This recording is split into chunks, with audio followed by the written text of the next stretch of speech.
ये आप लोग को पढ़ाया गया होगा और मेरे को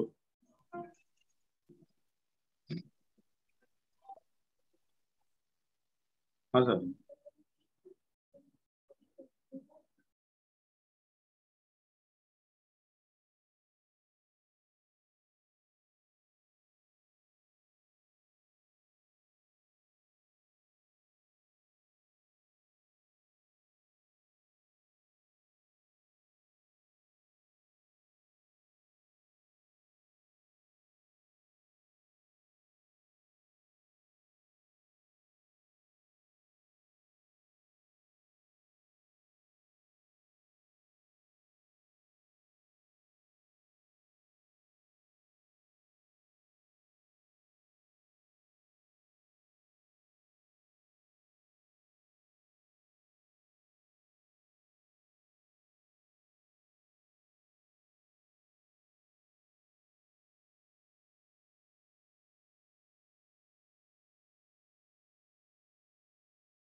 बताया हुआ है ना, तो तब बोले ना बताया हुआ है उसका। आपका ये निकालते हैं। हम्म।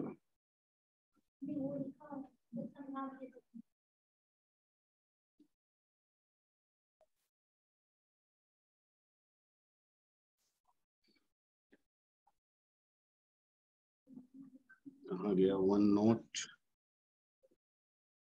Where is one note?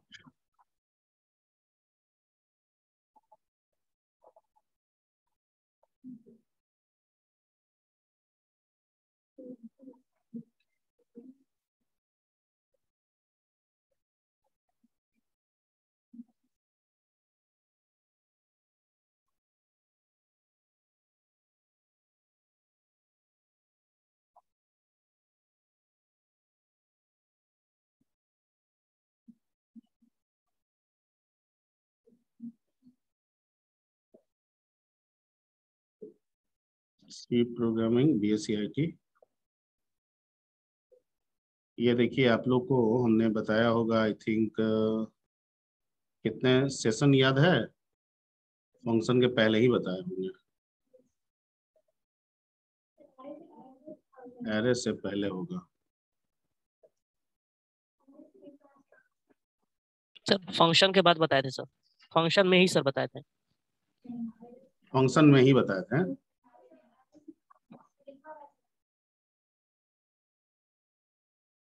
Try run इसी के बाद होगा। हाँ हाँ इसी में होगा, फेबनोसी के बाद हुआ था। वाइल में बताए होंगे उसको। सर एक पैरामीटर स्मॉल पैरामीटर के बाद बताए फेबनोसी सीरीज हो गया। थे। देखिए 11 में है, ये देखिए।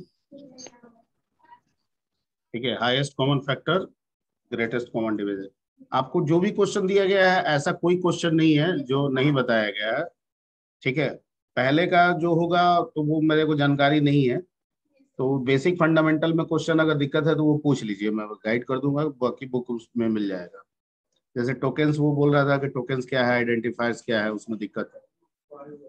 ठीक है, तो मैं एक ब्रीफ उसका कर देता हूँ। ठीक है, फिलहाल अभी हाईएस्ट कॉमन फैक्टर एक बार देख लीजिए। हाईएस्ट कॉमन फैक्टर में क्या होता है ना कि जैसे 2 नंबर का निकालना हो तो बड़ा आसान है, स्कूल में सिखाया गया है कि बड़े में छोटे से डिवाइड कीजिए, ठीक है, और तब तक डिवाइड कीजिए जब तक कि रिमाइंडर 0 ना आ जाए, और जब रिमाइंडर 0 आ जाए तो जो भी डिवाइजर होगा वही आंसर हो जाता है। और अगर 0 नहीं आए, रिमाइंडर 0 नहीं आए, तो अगली बार में रिमाइंडर जो आ रहा है उसको डिवाइजर बनाइए और पिछले डिवाइजर को डिविडेंड बना दीजिए। ठीक है, क्लियर? ओके। तो ये तो 2 नंबर में आराम से। 3 नंबर में करना हो तो कैसे हो? तो 3 नंबर में भी स्कूल में सिखाया गया था कि पहले सबसे बड़ा को ले लेंगे और छोटे से भाग देंगे, और उसमें जो एचसीएफ फाउंड होगा उसको फिर मिडिल वाले से भाग देंगे, और जो फाइनली आएगा वही रिजल्ट होगा। ठीक है। एक दूसरा इसमें लॉजिक ये लगाया गया कि अगर 3 नंबर लिया जा रहा है तो उसमें जो छोटा नंबर है, पॉसिबिलिटीज ये है कि वो छोटा नंबर ही एचसीएफ, या उस छोटा से भी छोटा नंबर एचसीएफ होगा। ठीक है। फॉर एग्जाम्पल यहाँ पे 468 लिखा हुआ है, तो हम ये मान के चल सकते हैं कि 468 में कौन एचसीएफ होगा? 4 हो सकता है, या फिर 3 हो सकता है, या फिर 2 हो सकता है, या फिर 1 हो सकता है, क्योंकि 1 तो होना ही है, क्योंकि 1 से सारे में भाग लग जाता है। क्लियर? तो कैसे चेक करेंगे सर? ठीक है, यहाँ पे अगर हमको एचसीएफ निकालना हो तो कैसे चेक करेंगे? तो पहले क्या करेंगे? ठीक है, जैसे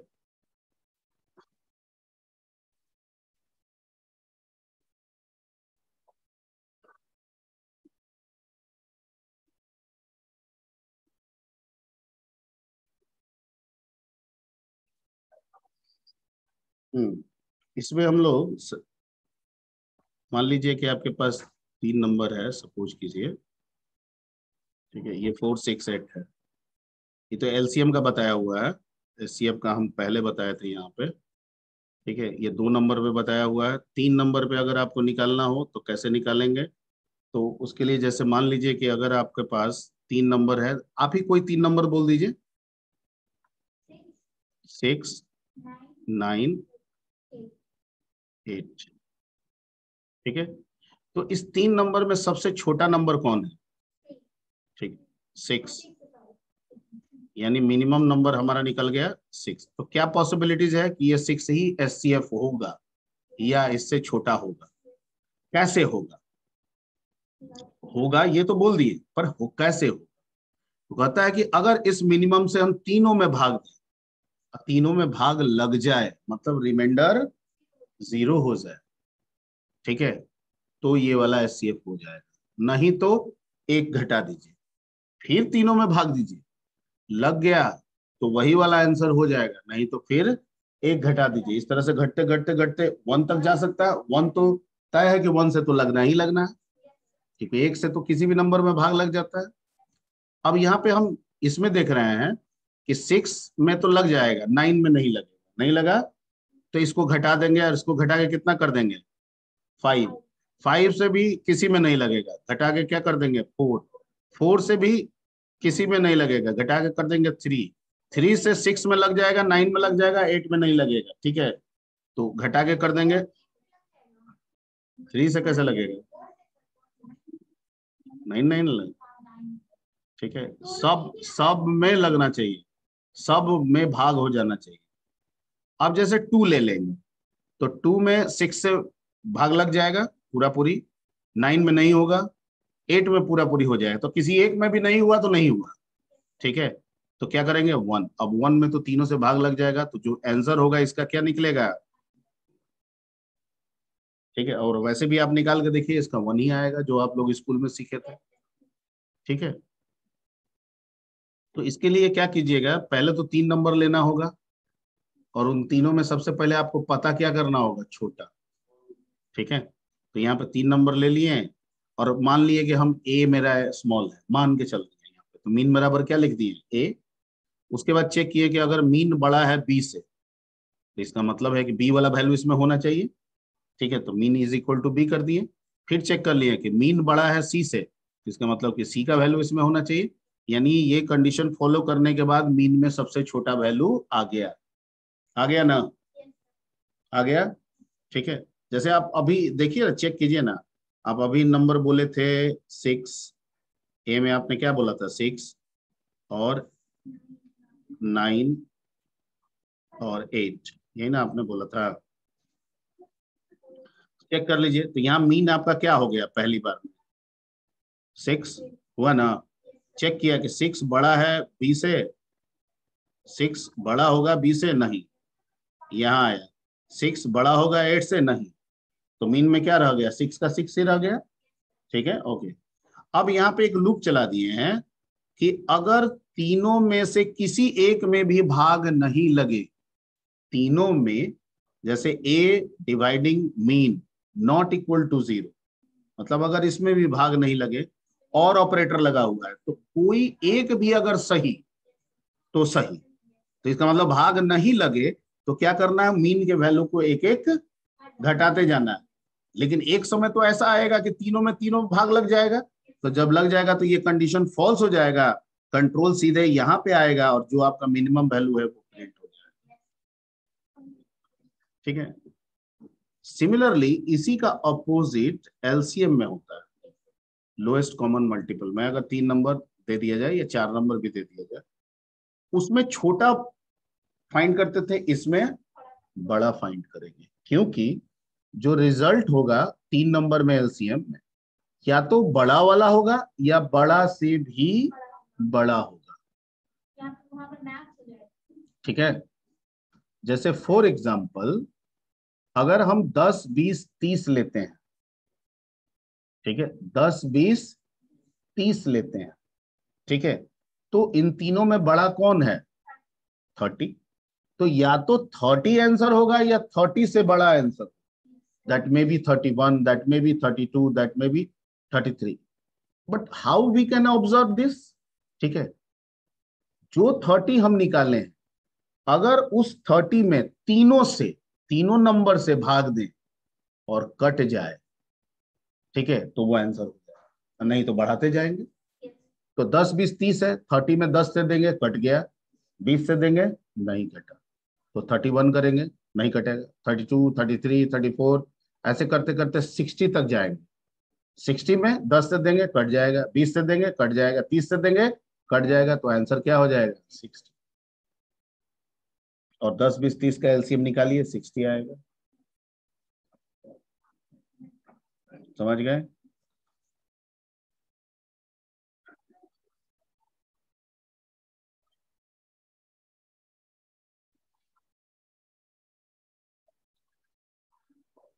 ओके, तो वो वाला क्वेश्चन लग रहा है आप लोग को, या ना बना हुआ है, एलसीएम का भी बना हुआ है, यहाँ देखिए, मैक्स मैक्स बराबर एक ही है। ठीक है, मैक्स इज इक्वल टू ए कर दिए, मैक्स लेस देन बी है तो मैक्स बराबर बी कर दिए, मैक्स लेस देन सी है तो मैक्स बराबर क्या कर दिए, सी कर दिए। ठीक है, वाइल मैक्स तीनों में भाग दे के देख रहे हैं।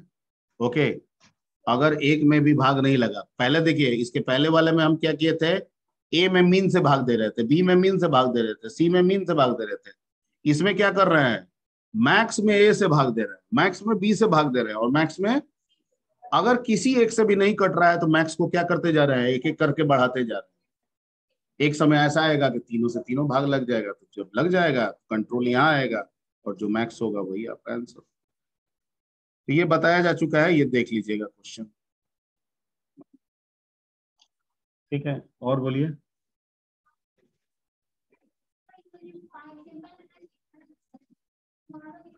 सिंपल इंटरेस्ट कैसे, क्वेश्चन क्या लिखा हुआ है, क्वेश्चन पूरा पढ़िए। फंक्शन बनाना है आपको, तो आपको फंक्शन लिखना होगा, एसआई नाम का एक फंक्शन बना लीजिएगा, उसमें 3 पैरामीटर हो जाएगा, एक प्रिंसिपल के लिए, एक रेट के लिए और एक टाइम के लिए। और चूंकि आंसर एक ही होगा तो रिटर्न टाइप भी आप रख सकते हैं। अब डाटा टाइप आपके ऊपर डिपेंड कर रहा है कि इंटीजर रख के आप काम कर रहे हैं कि फ्लोट रख के आप काम कर रहे हैं, फ्लोट ही ले लीजिएगा, ज्यादा बेहतर होगा। ठीक है,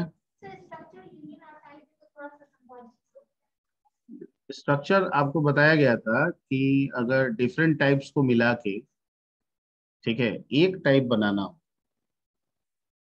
ठीक है, तो हमको स्ट्रक्चर के अलावा कोई दूसरा विकल्प नहीं है। जैसे कभी कभी क्या होता है कि नॉर्मल डेटा टाइप से जो इंटीजर फ्लोट हमें दिया गया है प्रोग्रामिंग के द्वारा, अगर इनसे लेके हम काम करने की कोशिश करें तो काम तो होगा, लेकिन कभी कभी कुछ काम कॉम्प्लेक्स भी हो जाता है लिस्टिंग के रेस्पेक्ट में। किसके रेस्पेक्ट में? लिस्टिंग के। जैसे अगर मान लीजिए कि आपके आईडी को, आप 4 लोग यहाँ बैठे हुए हैं, ठीक है, और कुछ 7-8 आई थिंक ऑनलाइन कितने हैं, 6। इसके पहले कितने थे ऑनलाइन में? 4। ठीक। तो मान लीजिए कि 10 स्टूडेंट के हमें आईडीज को स्टोर करना है, ठीक है। तो आईडी सर क्या होगा? इंटीजर टाइप का होगा, 4 ही डिजिट में रहता है, 5 डिजिट में भी रहता है, ठीक है। लेकिन हमको लग रहा है 32,000 के सब नीचे है, ठीक है। तो मान लीजिए कि हम इंटीजर टाइप का ले लेंगे और एक एरे बना लेंगे 10 का, इंटीजर आईडी 10, और उसमें 10 बच्चे का आईडी हम स्टोर कर लेंगे, ठीक है। क्या स्टूडेंट से रिलेटेड जो इंफॉर्मेशन है वो सिर्फ आईडी है? वो तो एक डेटा हुआ, इंफॉर्मेशन का एक डेटा हुआ, उसके साथ उसका नाम भी है, उसके साथ उसका रोल है, कोर्स है, डेट ऑफ बर्थ है, मोबाइल नंबर है, ईमेल एड्रेस है, ठीक है। तो ऐसे अगर सारे डेटा को हम लेके आगे बढ़े तो जिस तरह से आईडी का 10 बनाए हैं वैसे नेम का भी 10 बनाना होगा, डेट ऑफ बर्थ का भी 10 बनाना होगा, ठीक है, ईमेल का भी 10 बनाना होगा, मोबाइल का भी 10 बनाना होगा। तो ऐसे तो नंबर ऑफ लिस्ट हमारा क्रिएट हो गया, ठीक है। काम हमको स्टूडेंट पे ही करना है, 10 ही स्टूडेंट पे करना है, लेकिन लिस्ट हम बना दिए मल्टीपल्स, ठीक है। हमारे पास कोई इसके अलावा विकल्प भी नहीं है, ठीक है, क्योंकि हर एक डाटा टाइप अलग अलग डाटा पे आएगा। जैसे आईडी आपका इंटीजर पे हो गया, तो नेम आपका कैरेक्टर पे होगा, स्ट्रिंग पे होगा, ठीक है।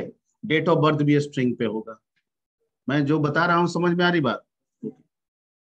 तो इतने सारे एरे को स्टूडेंट के लिए मैनेज करना प्रोग्राम में आपके लिए आसान होगा या कॉम्प्लेक्स होगा? कॉम्प्लेक्सिटी बढ़ गया, ठीक है। लिस्ट बनना चाहिए एक जिसमें 10 स्टूडेंट के सारे इंफॉर्मेशन आने चाहिए। हम बना रहे हैं अलग अलग डाटा के लिए अलग अलग लिस्ट, आईडी का लिस्ट अलग 10 का, नेम का 10 का लिस्ट अलग, डेट ऑफ बर्थ के 10 का लिस्ट अलग। अब इसका 0 इसमें देखिए, इसका 0 इसमें देखिए, इसका 0 इसमें देखिए, ठीक है। इसमें एक्यूरेसी हो भी सकता है, एक्यूरेसी नहीं भी हो सकता है, गलती भी हो सकती है, ठीक है। हो सकता है कि उसमें हम 0 एक्सेस कर लिए और इसमें 1 एक्सेस कर लिए, तो पता चला गया आईडी किसी और का आ गया, नेम किसी, ठीक है। लेकिन अगर एक ही लिस्ट बनेगा तो ये गलती होने की संभावना ही नहीं होगी, ठीक है। लेकिन बनेगा कैसे सर? सब तो अलग अलग टाइप का है, आईडी इन टाइप का है, नेम कैर टाइप का है, ठीक है, कोई फ्लोट टाइप का है, कोई लॉन्ग इन टाइप का है, सबका तो टाइप अलग अलग है। फिर आप कैसे बनाइएगा? तो इनको एक करना होगा, ठीक है।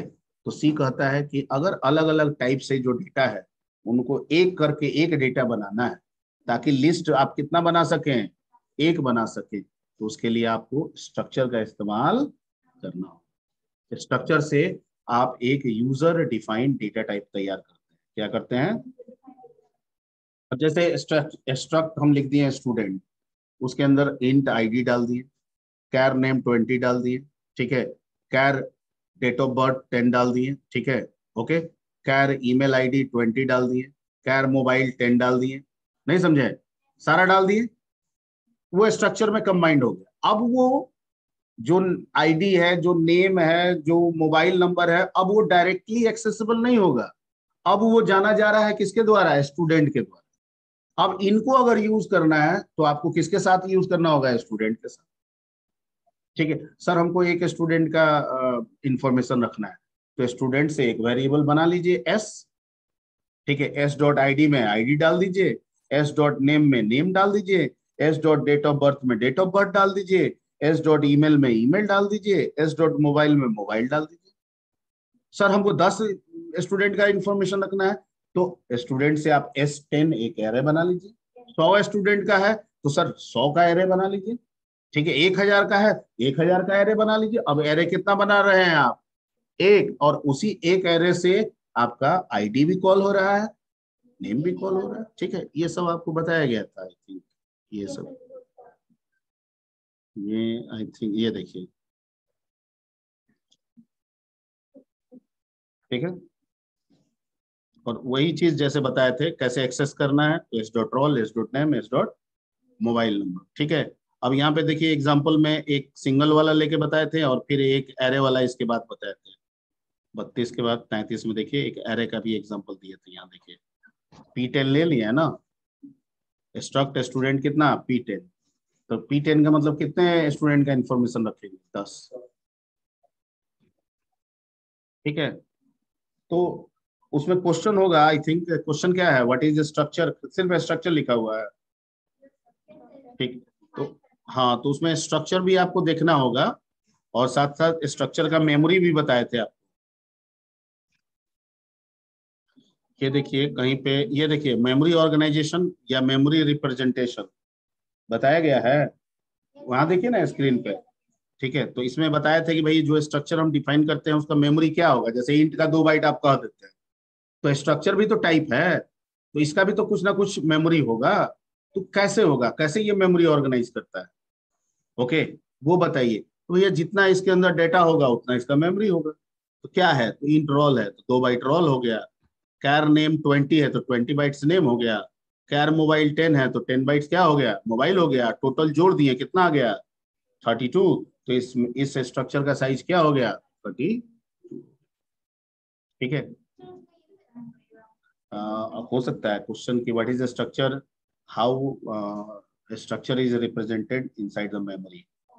ठीक है, या what is the memory organisation of structure, ऐसे भी क्वेश्चन हो सकता है। ठीक है, तो ये थोड़ा सा देख लीजिएगा आप लोग।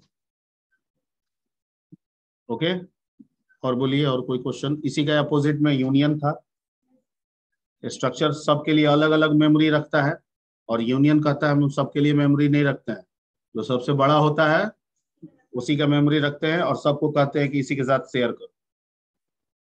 ठीक है, तो अब स्ट्रक्चर कहता है कि अच्छा 4 बच्चे 4 चेयर लगाओ, और यूनियन कहता है अच्छा 4 बच्चे, उन सबसे बड़े बच्चे के अनुसार चेयर लगा दो।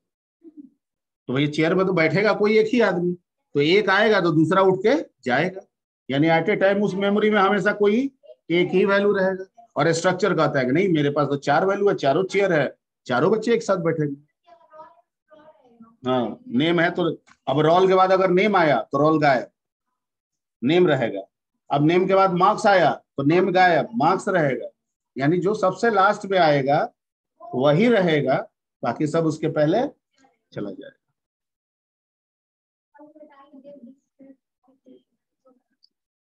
टाइप डेफ भी इसी में आपको बताया गया था। ठीक है, टाइप एक्चुअली टाइप डेफ का काम होता है टाइप डिफाइन करने के लिए। ठीक है, यहाँ देखिए साइज ऑफ, और इसी के बाद बताया था टाइप डेफ। ठीक है, साइज ऑफ से हम किसी भी टाइप के साइज को जान सकते हैं। साइज ऑफ ऑपरेटर होता है, साइज ऑफ यूनरी ऑपरेटर होता है। ठीक है, यूनरी ऑपरेटर में कौन कौन से आ जाएंगे आपके, साइज ऑफ यूनरी, यूनरी का किसको कहते हैं, जिसमें एक ऑपरेटर एक ऑपरेंड। और बाइनरी किसको कहते हैं, जिसमें एक ऑपरेटर 2 ऑपरेंड, एक लेफ्ट में एक राइट में। यानी ऑपरेटर अगर 2 ऑपरेंड के बीच में एग्जिस्ट कर जाए तो बाइनरी, और एक ही ऑपरेटर हो और एक ही ऑपरेंड हो यूनरी। ठीक है, जैसे -x तो यूनरी हो गया, क्लियर, ओके। तो टिल्ड साइंड, जो टिल्ड साइंड आता है वो भी यूनरी में आता है, बाइनरी हो गया। ठीक है, साइज ऑफ में सिर्फ एक ही ऑपरेंड देते हैं कि साइज ऑफ x का बताओ, तो ये भी किसके अंदर आ जाएगा, यूनरी के अंदर आ जाएगा, क्लियर, ओके। ठीक, तो टाइप डेफ में जैसे ये एक इंट्रो था कि अगर इंट का हम एक वेरिएबल लेते हैं x, तो सही है, लेकिन अगर हम दूसरा लाइन लिख दें एक्स वाई तो ये गलत हो गया। क्यों गलत हो गया, कि सर एक्स नाम का कोई डाटा टाइप नहीं होता है। ठीक, लेकिन हम चाहते हैं कि ये एक डाटा टाइप बन जाए और ये इंटीजर को रिप्रेजेंट करे। ठीक है, तो सर कैसे होगा, इंटीजर का तो इंटीजर इंट नाम है, तो नाम भले है, एक ही आदमी का एलियास निकनेम भी तो रखा जाता है। ठीक है, आपका स्कूल नेम कुछ और है, घर में कुछ और बोला जाता है। ठीक है, किसी का घर में नाम बाबू है, किसी का घर में नाम लड्डू है, ठीक है, किसी का पप्पू है ना। ठीक, तो अगर हमको एक्स को यूज करना है एज अ इंटीजर, तो एक्स को एलियास बनाना होगा। क्या बनाना होगा? एलियास। ठीक है, एलियास कैसे बनेगा? तो टाइप डेफ से। ठीक है, अगर हम पहला लाइन लिख देते हैं टाइप डेफ इंट एक्स, तो अब एक्स वेरिएबल नहीं है, एक्स एलियास बन गया इंट का। मतलब जहां भी अब आप एक्स लिखेंगे, कंपाइलर उसे इंट समझेगा। क्या समझेगा? इंट समझेगा। तो यह दूसरा लाइन जो लिखे हैं X Y is equal to 12, ये सही हो गया, क्योंकि एक्स यहां नहीं समझेगा, वो क्या समझेगा? इंट समझेगा। Clear? That is the importance of the type def.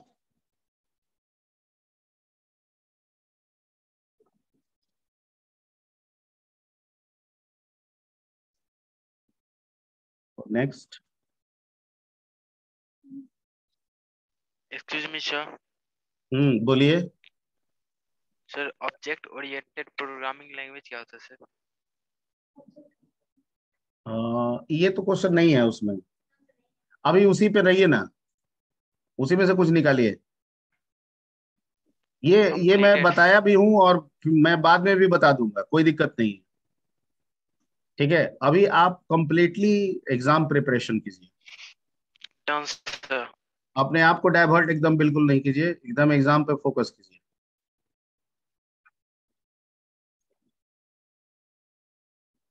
Object oriented मैंने पहले भी बताया है, ठीक है, मैं फिर बता दूंगा, लेकिन अभी वो 40 क्वेश्चन जो आपको हैं उस पे आप फोकस कीजिए पूरी तरीके से। अगर उसमें उप्स है तो पूछिए, नहीं है तो उसको लीव कीजिए। ठीक है, जो दिया गया है उस पे देखिए क्या क्या आपको जरूरत है। ओके। ठीक है, और ये मैं आपको एग्जाम के जस्ट बाद जो पहली क्लास होगी उसमें आपको आते उप्स बता दूंगा।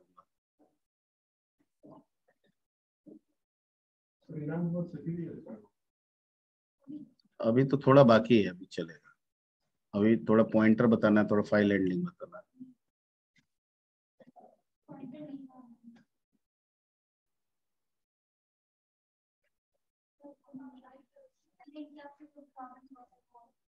हाँ, तो बाकी नेक्स्ट क्लास में ऑब्जेक्टिव वगैरह थोड़ा देख लीजिएगा, जैसे सी हाई लेवल है, लो लेवल है, मिडिल लेवल है।